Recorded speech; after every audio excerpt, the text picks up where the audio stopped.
Prestance SP, featuring Theodore, Pele Simon WhatsApp,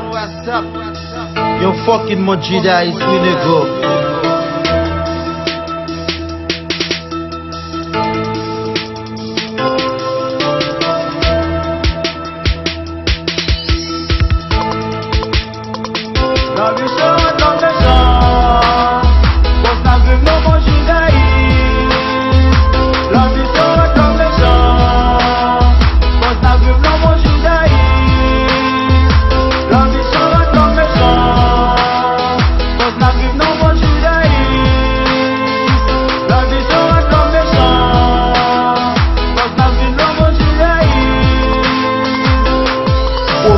Si chat masan, mi chat ki jan pou gata san, mi chat si pok fami mpa ple wè bien pou mwen ki jan pou bon san, mi mpa tatraïm nan dese ya ma viv nan modi day. Person pa ple wè bien, papa maman m'toujou di m'sou person pa konte, kosyon vie bout boutique les hommes pa pède tu vi. Yo plus kwen nan kout poud au lieu d'encourage, yo plus facile de tour au lieu de dos, avancer l'ambition rend l'homme méchant. Si oublier les passos qui sont pas le faire moun de mes vieux frères. Petit l'homme nan jida te vani pou 30 pièces centime ka ainsi et pour frère la belle après offrande Seigneur.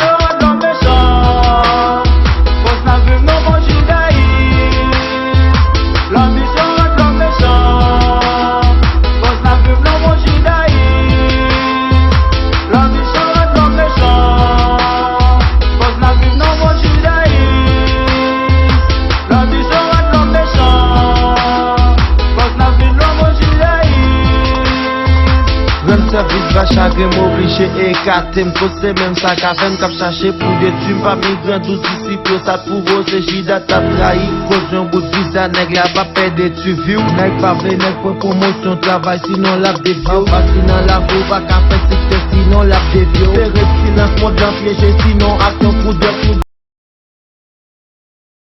blanc pas j'ai tout qui devant qui bon ami capte aussi c'est les plus mauvais toile les hommes agissent sans conscience c'est silence c'est important qu'il vous bien passer pourquoi pas dans ce doré ici pour la regarder la vie t'as mal passé sont des questions moi plus bon moi plus grand moi pour jouer coup de pouce pas dessus est-ce que c'est la trahison t'as un accident qui rend la détruite